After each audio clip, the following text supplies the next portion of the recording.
You can see walking into the room right now, that is Prime Minister Modi, President Trump. Let's just dive into this here on Live Now from Fox and listen in to what they have to say at this press conference in Washington, D.C. Please. Great honor. I'm thrilled to welcome the Prime Minister of India, my friend, Narendra Modi, back to the White House. We spent a lot of time here and a lot of time in India, and he's a very special man.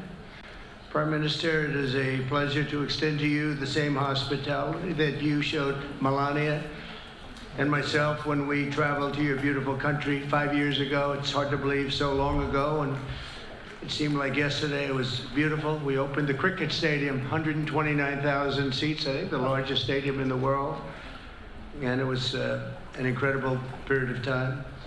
There is truly a special bond between the United States and India, the world's oldest democracy and the world's largest democracy, and I believe the world's largest country in terms of the numbers of people.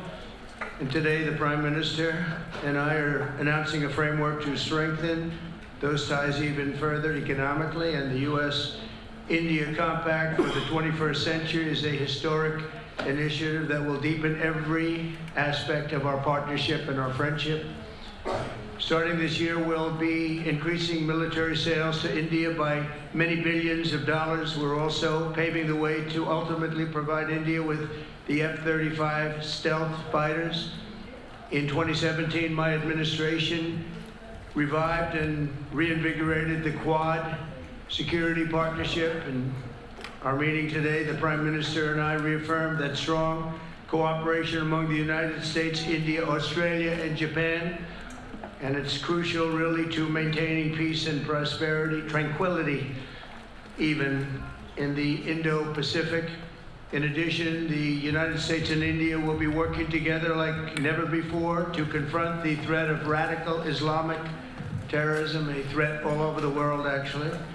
Today, I'm pleased to announce that my administration has approved the extradition of one of the plotters and one of the very evil people of the world, and having to do with the horrific 2008 Mumbai terrorist attack, to face justice in India. So he's going to be going back to India to face justice. As we deepen our defense partnership, will also strengthen our economic ties and bring greater fairness and reciprocity to our trading relationship. As a signal of good faith, Prime Minister Modi recently announced the reductions to India's unfair, very strong tariffs that limit U.S. access into the Indian market very strongly, and really it's a big problem, I must say. India imposes a 30 to 40 to 60 and even 70% tariff on so many of the goods, and in some cases far more than that. And as an example, a 70% tariff on U.S. cars going into India, which makes it pretty much impossible to sell those cars. Today, the U.S. Trade deficit with India is almost $100 billion, and Prime Minister Modi and I have agreed that we'll begin negotiations to address the long-running disparities that should have been taken care of over the last 4 years, but they didn't do that in the U.S.-India trading relationship, with the goal of signing an agreement. And we want, we want a certain level playing field, which we really think we're entitled to, and he does also, in fairness. So we're going to work on that very hard, and we can make up the difference very easily with the deficit, with the sale of oil and gas, LNG, of which we have more than anybody in the world. The Prime Minister and I also reached an important agreement on energy that will restore the United States as a leading supplier of oil and gas to India. It will be hopefully their #1 supplier, and the groundbreaking development for U.S. nuclear industry. India is also reforming its laws to welcome U.S. nuclear technology, which is at the highest level, into the Indian market. This will bring safe, clean, and affordable electricity to millions of Indians and tens of billions of dollars to the U.S. civilian nuclear industry in India. And under the framework we are announcing today, the United States and India are also joining forces to ensure that artificial intelligence and other advanced technologies are developed by two of the most advanced nations, intellectually and otherwise technologically. Anywhere in the world, there's nobody very much closer. We have an incredible relationship there, and this is where it seems to be heading. And artificial intelligence, a very complex subject, but it seems to be where people want to be and they want to go, and we're leading right now by a lot, but other people will try to catch us. I don't know if they're going to be able to. We're going to make it available. We're going to make tremendous amounts of electricity available. We're going to let the people that are buying the electricity make their own electric generation plants. And we've never done this in our country, but we're going to get it done very quickly. Lee Zeldin and his group are going to get the approvals in very rapid form. And we're calling it a national emergency, and that's exactly what it is. So we're going to remain at the top of the AI, or artificial intelligence, I think, for a long time to come, and we're going to be working very closely with India and other countries on that. But right now, we're the leader by quite a bit. Finally, we agreed to work together to help build one of the greatest trade routes in all of history. It will run from India to Israel to Italy and onward to the United States, connecting our partners by ports, railways, and undersea cables, many undersea cables. It's a big development. It's a lot of money going to be spent, and we've already spent some, but we're going to be spending a lot more in order to stay advanced and stay the leader.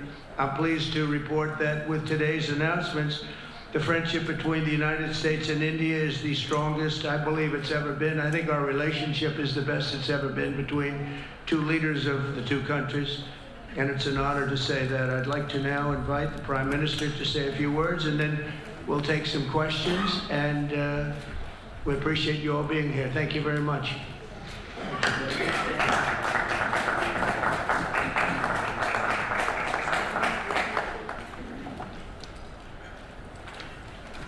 Your Excellency, Rashtrapati Trump, President Trump, दोनों देशों के delegates of both countries, media के साथियों, friends from the media, नमस्कार। Namaskar. सबसे पहले मैं मेरे प्रिय First of all, राष्ट्रपति ट्रंप को express my heartfelt gratitude to my dear friend President Trump for the grand welcome and hospitality accorded to me.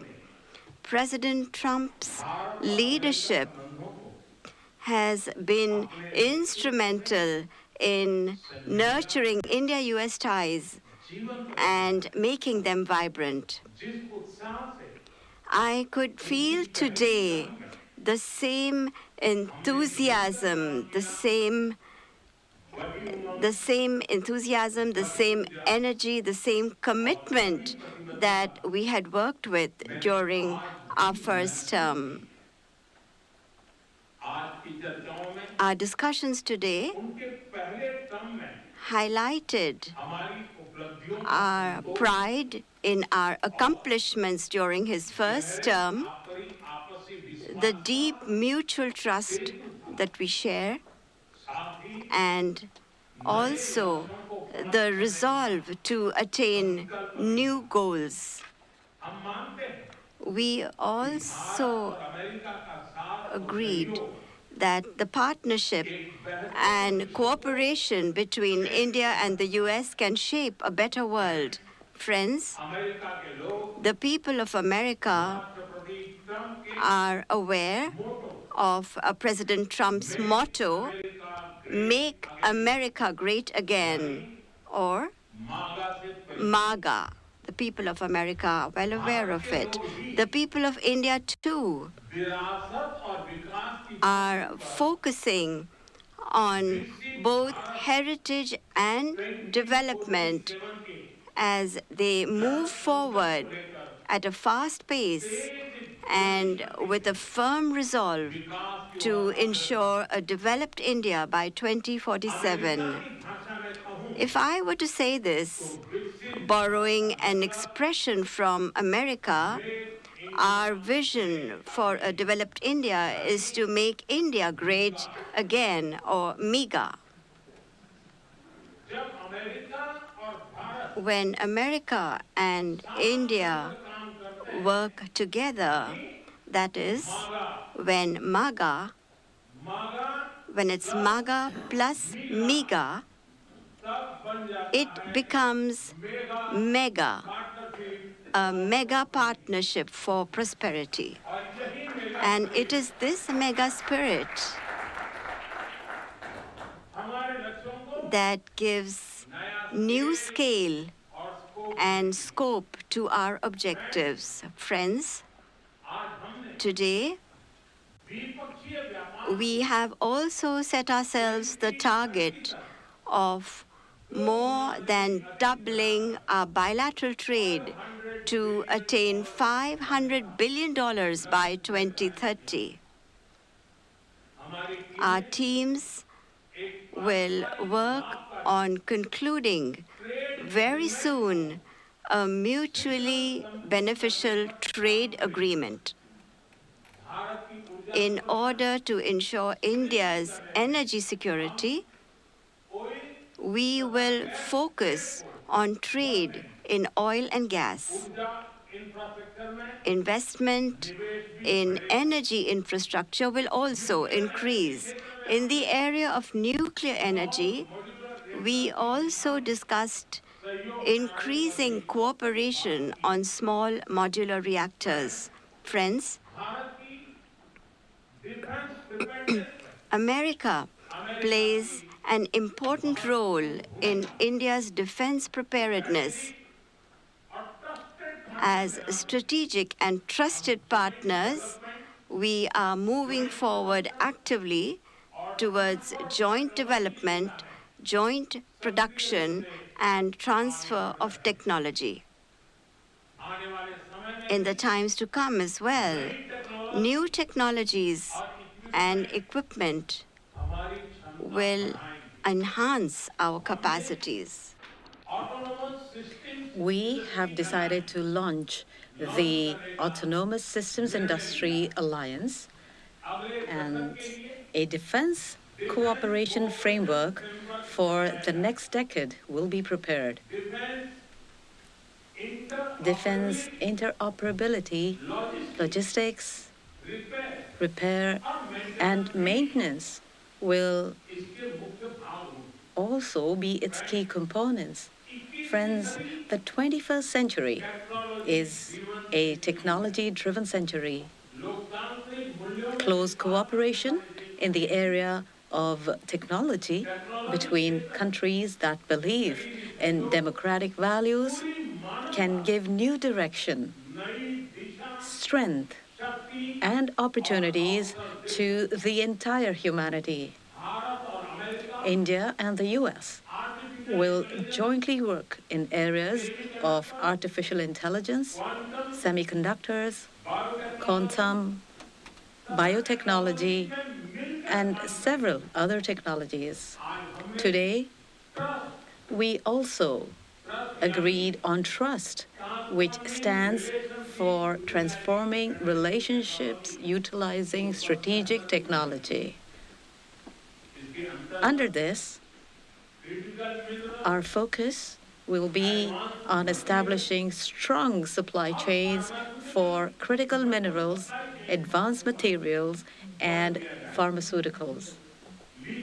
We have also decided to launch a recovery and processing initiative for strategic minerals like lithium and rare earths. We have had close cooperation with the US in the area of space. और NASA के आपसी सहयोग से बनाई The NISAR satellite, developed with mutual cooperation between ISRO and NASA, will soon be flying into space on an Indian launch vehicle. Friends, Bharat और America की partnership between India and the US strengthens democracy and strengthens democratic values and systems. Indo Pacific में we will work together to enhance peace, stability, and prosperity in the Indo-Pacific. The Quad will play a special role in this. During the Quad Summit, scheduled to be held in India this year, we will expand cooperation in new areas with our partner countries. Under the IMEC and I2U2, we will work together for the development of economic corridors and in the area of connectivity. India and US will stand strongly together in the fight against terrorism. We agree that in order to eliminate cross-border terrorism, we need concrete actions. And I'm very grateful to President Trump that he, in 2008, somebody who carried out genocide in India, that criminal is now going to be handed over to India, and I'm grateful to President Trump for this. And appropriate action will be taken in the courts in India. Friends, the Indian community living in the U.S. is an important link in our relations.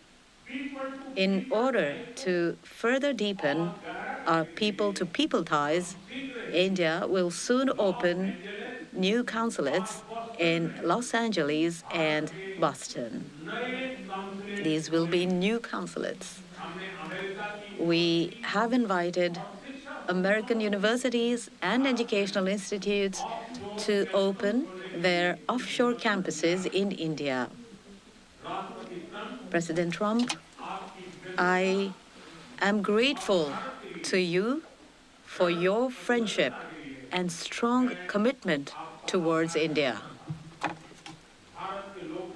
The people of India still fondly remember your visit in 2020 and hope that President Trump will come and visit them again.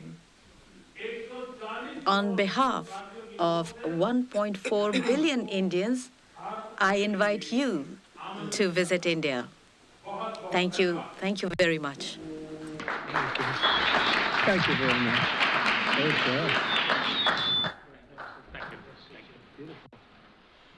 Okay, thank you very much. That was excellent. We'll do a few questions, please. Please, go ahead. Please, go ahead. Yeah. Yeah, blue shirt. Thank you, Mr. President. People in India will naturally welcome your decision to extradite Thakur Rana to India back home. In that context, I'd like to ask you a question about, in last few years, we have seen several groups in the US raising anti-India voice, calling about separation, terrorism activities in India. Do you think that should continue here in the US as well? You're going to have to go louder. Mr. President, people in India would be welcoming your decision to extradite Thakur Rana to... I can't understand a word he's saying. May I, sir? May I? May I, sir? Go ahead, back there. Mr. President, thank you. First, I want to ask Thank you very much. a question. You and the President, you both spoke about combating ISIS. You both sounded very excited about this partnership upcoming. And I was curious, how much more confident are you with President Trump leading this country that there will be peace through strength and you will have a successful partnership with the United States versus with Biden's incompetence and weakness over the last 4 years?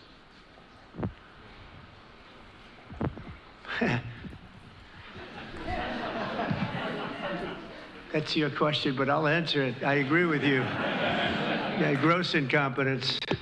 We're going to have a fantastic relationship, and it has been.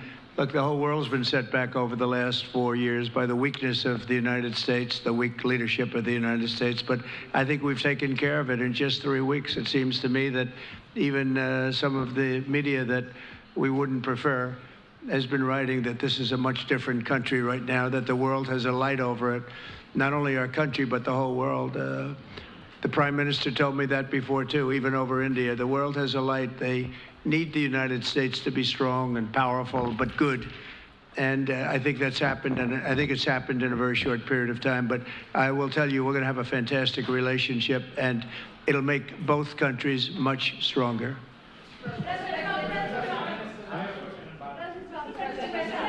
Yes, go ahead, please.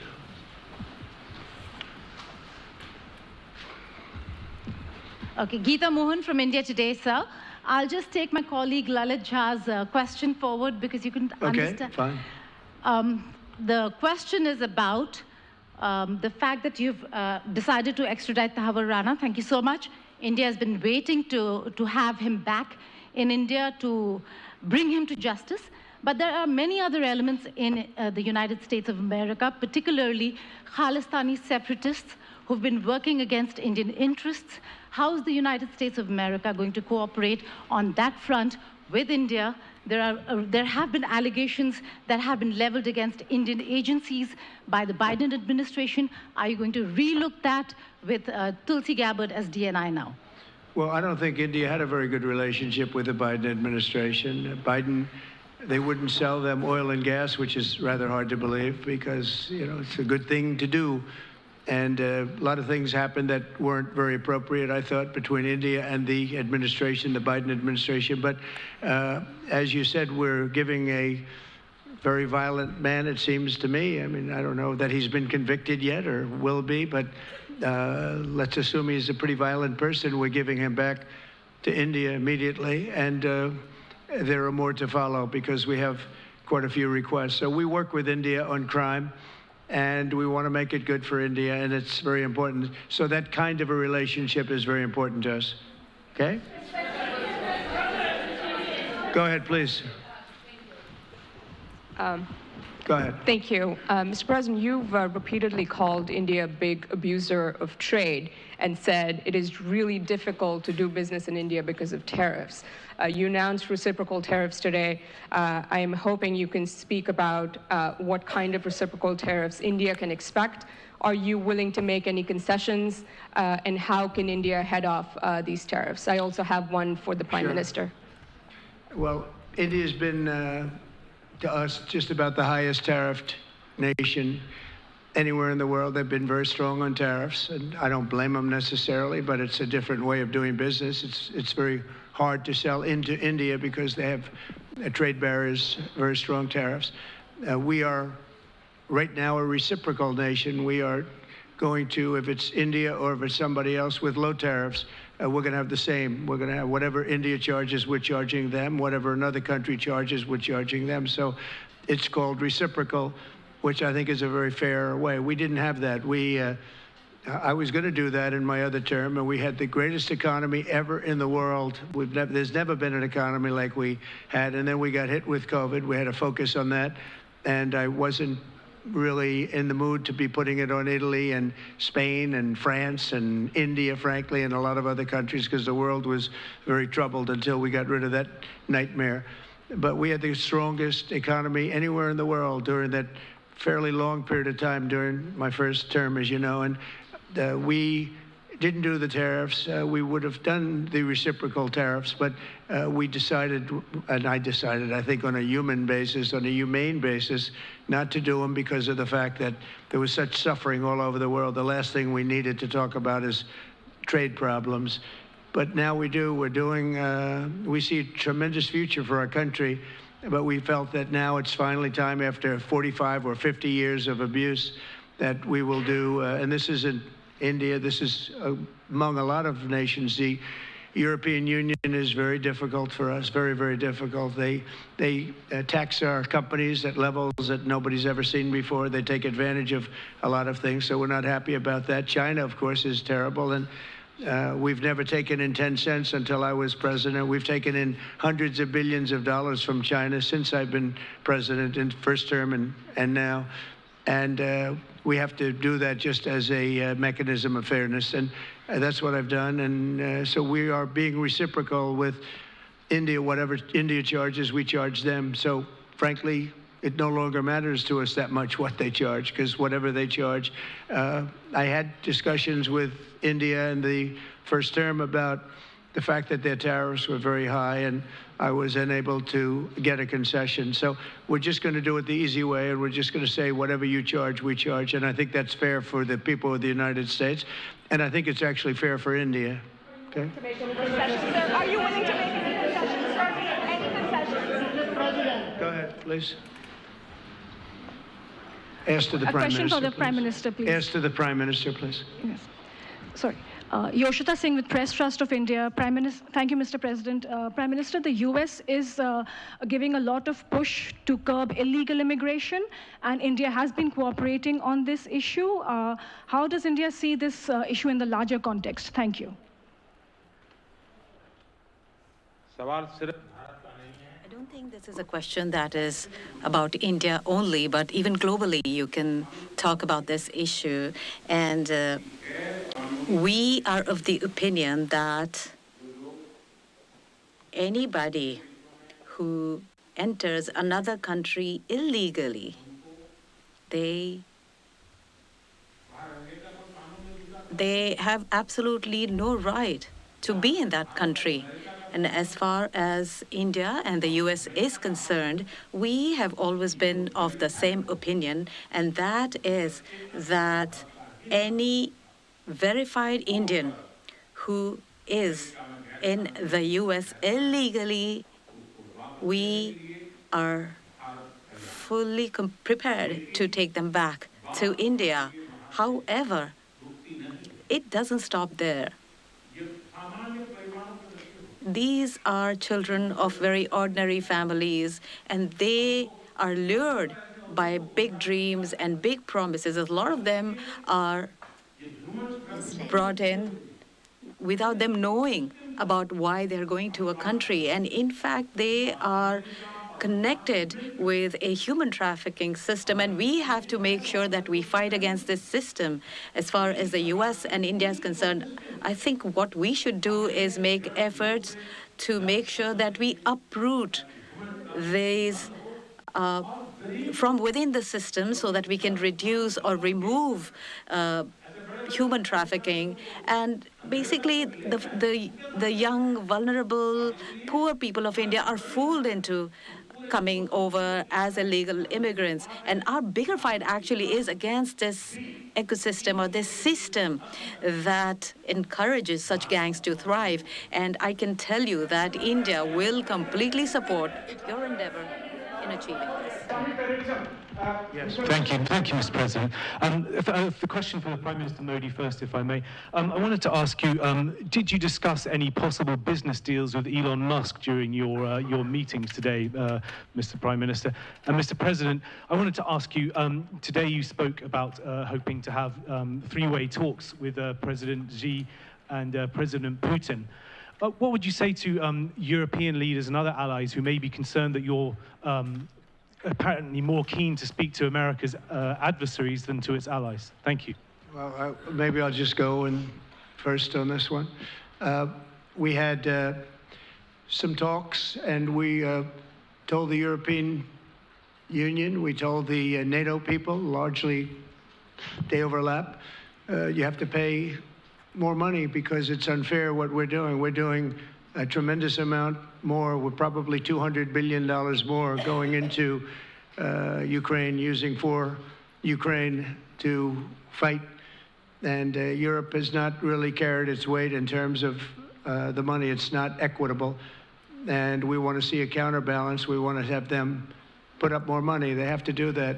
At the same time, we had a very good conversation with President Putin yesterday, and we also had a very good conversation. I did in both cases with President Zelensky.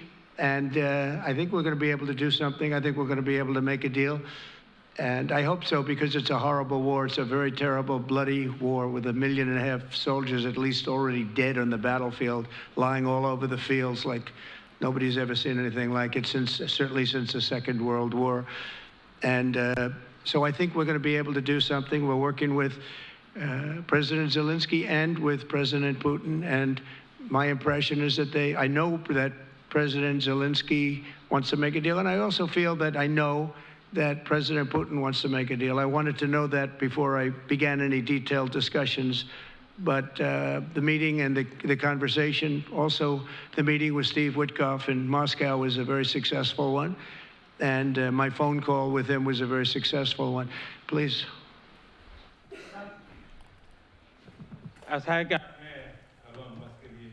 You asked a question regarding Elon Musk. I have known him for a very long time. I was not even a prime minister at the time when I first met him. I was chief minister. And today he came to meet me along with all his family, with his children. And so we had a nice discussion. As far as the EV is concerned, EVs are concerned, the word EV has a copyright, and that is one person who has a copyright for the word EV, and that is Trump.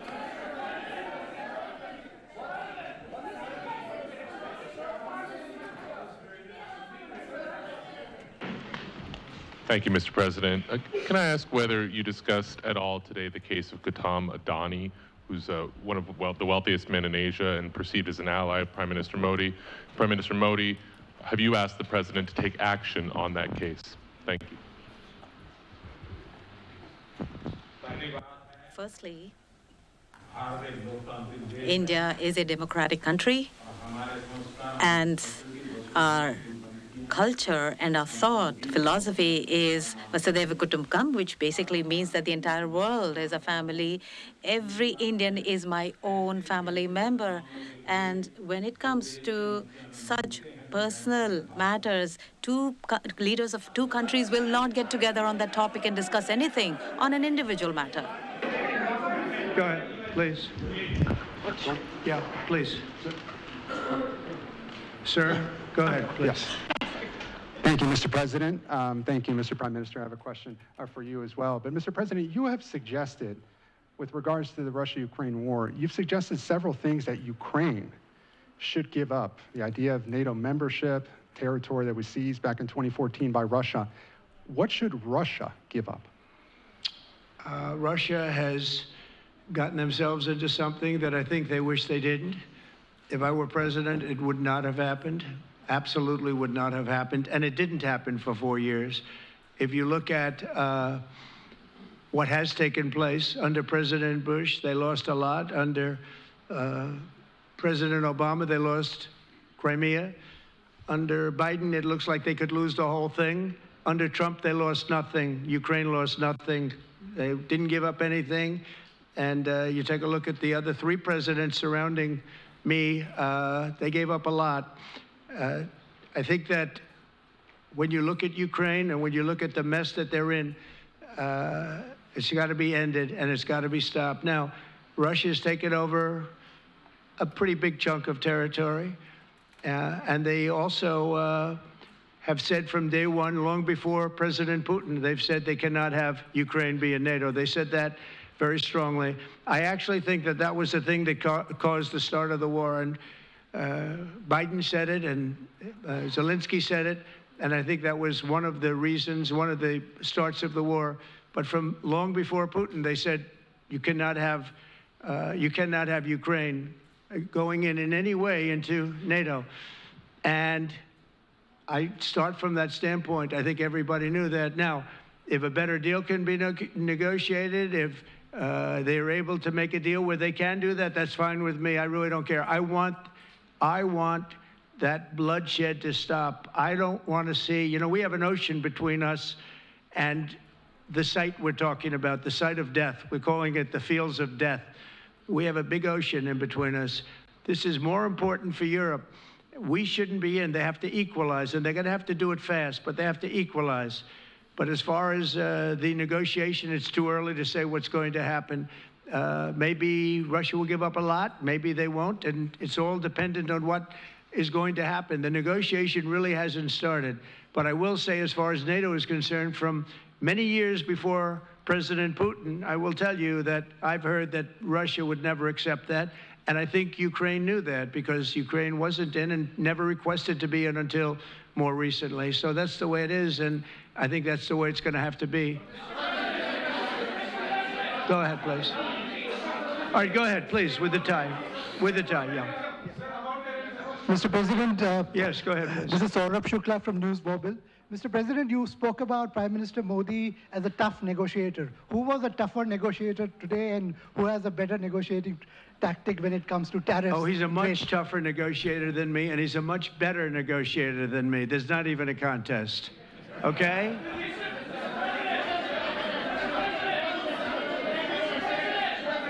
Yeah, go ahead, please. Go ahead. Go ahead. Reena Bhardwaj from ANI. How do you see this relationship between the India and the United States to counter China? And what is your vision when it comes to India, brokering peace in the Ukraine and Russia conflict? Well, I think we're going to have a very good relationship with China. I got along with President Xi very well until COVID. That was a bridge too far.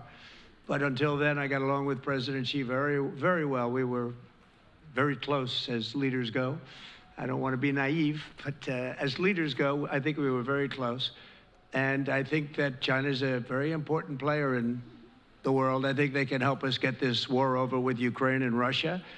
And I look at India, I do see the skirmishes on the border, which are quite vicious, and I guess they continue to go on. If I could be of help, I'd love to help, because that should be stopped. That's been going on for a long time, and it's quite violent. It's quite violent, but I would hope that China and India and Russia and U.S. and all of us can get along. It's very important. The power of weaponry today is, and not only nuclear, but nuclear in particular, the power of weaponry is very important. I said before that I had very constructive talks in my first term with President Putin about the denuclearization of the two countries, and then we were going to go to China after we worked some kind of a deal. And we, at the confines of a deal, he really wanted to do it, so did I, denuclearize. And it's such a beautiful term when you think about it. In other words, to bring it down, because the power of those weapons is too great. And I did speak to President Xi about that, and I was getting also a very good response. He's building a very strong nuclear power. He's not very close to Russia or the United States right now, but he will be soon. I mean, he'll catch up over the period of 4 or 5 years, they say. But it would be a great thing if we could, on a military basis. We're going to spend this year $915 billion on military. Russia, without the war, was spending close to 100, but with the war, I can't tell you what they're spending, but they're spending a lot. And China is spending $400 and $450 billion. We're over $900 billion. And I said, it doesn't really make sense, does it? We're spending the money against each other, and we could spend that money for better purpose if we got along. And I'll tell you, I think that something like that will happen. First, when I left, as you know, 4 years ago, we didn't have Israel and the Middle East. We didn't have October 7th, a disaster, the disaster. Nothing was happening. Iran was not going to do anything, because Iran did not have much money at that point. They were broke. They were totally broke. They didn't have money for Hamas or for Hezbollah. And you didn't have Russia with Ukraine, and that would never have happened. But now I come back, and the whole world is on fire, so I have to put out the fires. But after I put out the fires, I'm going to meet with China, and I'm going to meet with Russia, and we're going to see if we can de-escalate, if we can bring it down military, especially as it pertains to nuclear. Please.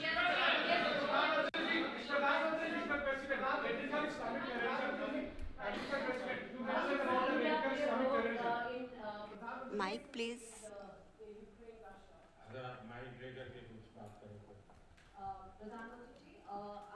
Prime Minister, how do you see India's role?